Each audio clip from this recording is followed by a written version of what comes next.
in the early 1970s. Far from the corridors of power and far removed from the great centers of global attention.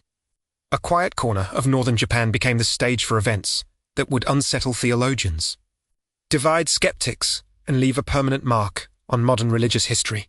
Akita was not a city of grandeur. It was a modest town shaped by harsh winters, rural rhythms, and long stretches of silence. Nothing about it suggested that it would one day be spoken of in the same breath as Fatima or Lourdes. And yet, in 1973, something began there that would ripple far beyond Japan's borders. At the heart of Akita stood a small convent belonging to the handmaids of the Sacred Heart, the Sisters, who followed a life defined by discipline, prayer, and obscurity. Their days passed in predictable patterns of devotion and labor. No crowds gathered at their gates. No reporters waited nearby. The convent existed almost entirely outside the modern world's awareness that isolation would soon vanish. Among the sisters was a woman named Agnes Katsuko Sasagawa. She was not a public figure, not a mystic by reputation, and not someone seeking attention.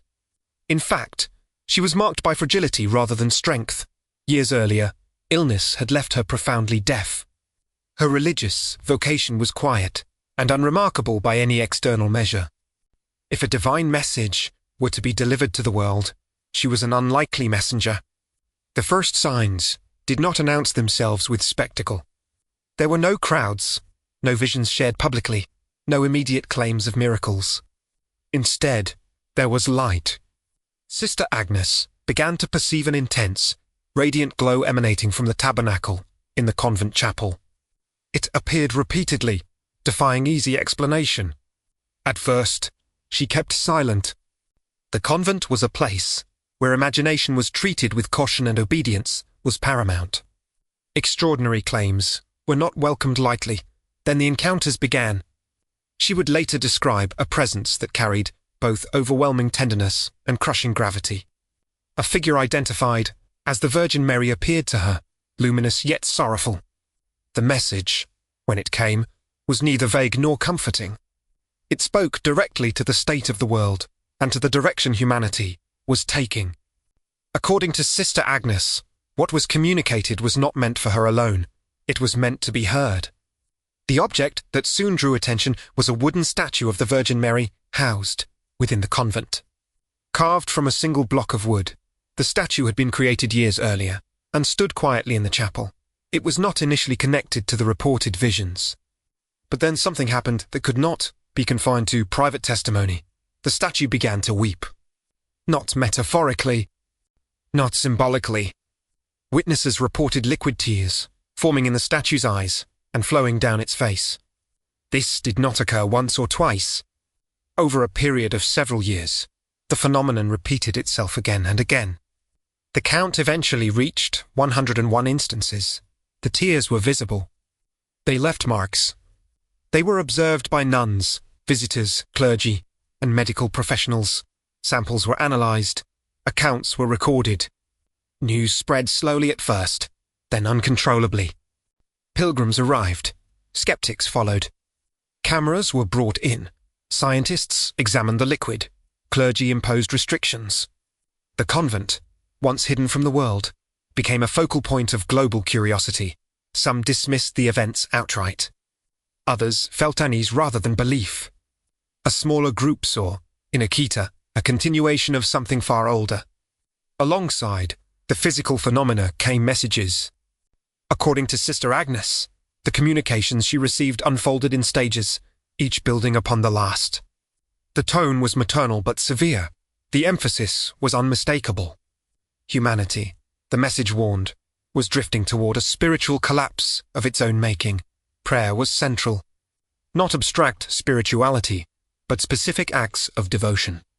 The rosary, in particular, was emphasized as a means of resistance against moral decay. This was not presented as symbolic tradition, but as a necessary response to what was described as a growing darkness within the world. The call to repentance followed. Suffering, according to the message, was not meaningless. It could be offered, transformed, and used as a form of reparation. The idea was ancient, rooted deeply in Catholic theology, yet delivered with renewed urgency. Personal sacrifice was framed not as punishment, but as participation in something larger than oneself. Then came the warning. If humanity refused to change course, the consequences would not be abstract. The language attributed to the apparitions spoke of a chastisement, unlike any previously known, fire falling from the sky, widespread destruction, a dramatic reduction of the human population. These were not images offered lightly, nor were they presented as inevitable. They were conditional, dependent upon humanity's response. Such language inevitably drew comparisons. Decades earlier, in 1917, 3 children in Fatima, Portugal, had reported messages that followed a strikingly similar pattern: prayer, repentance, warning, consequences. The parallels were difficult to ignore. Akita appeared to echo themes that had surfaced across continents and generations. The continuity suggested something intentional rather than coincidental. Yet Akita unfolded in a world very different from that of Fatima. This was the modern era. Scientific skepticism was widespread. Institutional trust was fragile. Religious claims faced relentless scrutiny, and scrutiny is exactly what followed. The Catholic Church did not rush to judgment. Investigations were launched. Medical experts examined Sister Agnes. Psychologists evaluated her mental state. The tears from the statue were analysed repeatedly. Witness testimonies were cross-examined. No official declaration was made for years. During this period, additional phenomena were reported.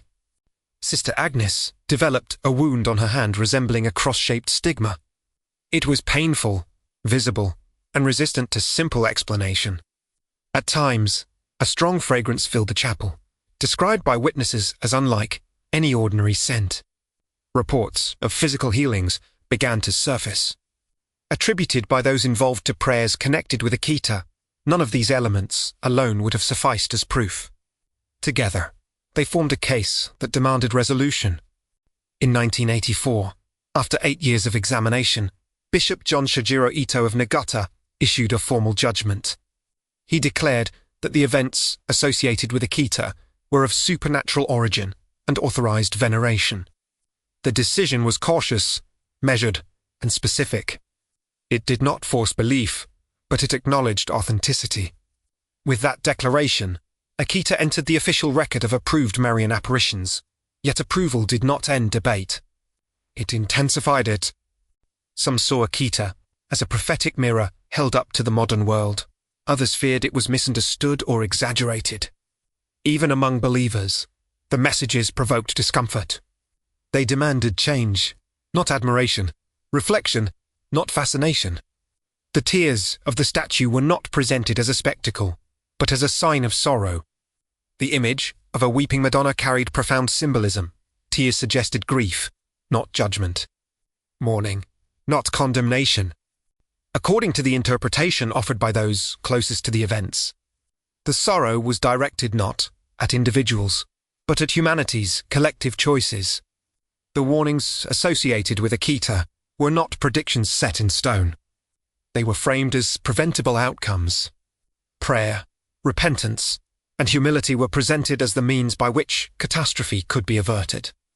The future, in this narrative, remained open. This conditional nature aligned closely with other Marian messages throughout history. In Lourdes, healing was emphasized. In Fatima, global conflict loomed large. In Akita, moral disintegration and spiritual indifference took center stage.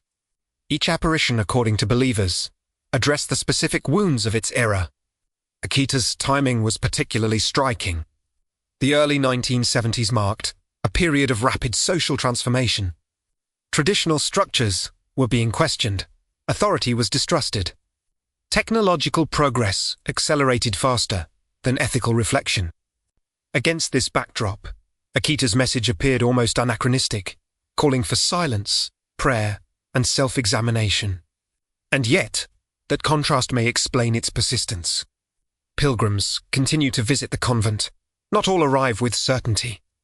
Many come with questions. Some leave unchanged. Others report profound inner shifts. Akita does not offer easy reassurance.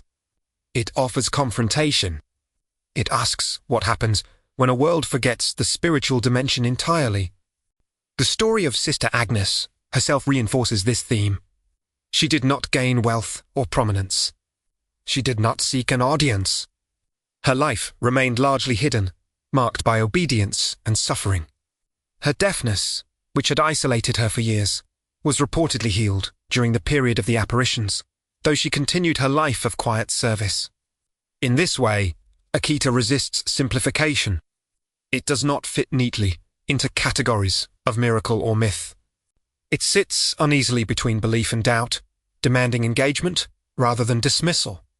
What remains undeniable is the impact, a wooden statue that wept more than 100 times.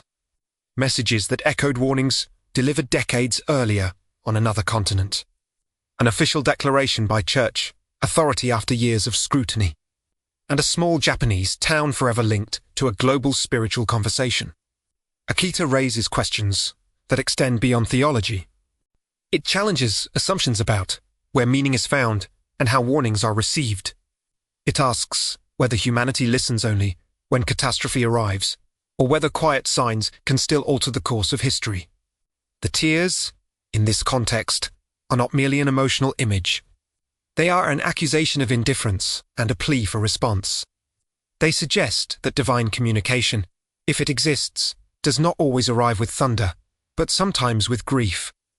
Whether one believes in the supernatural origin of Akita or not, the narrative confronts the listener with uncomfortable themes: responsibility, accountability, consequence, hope offered alongside warning.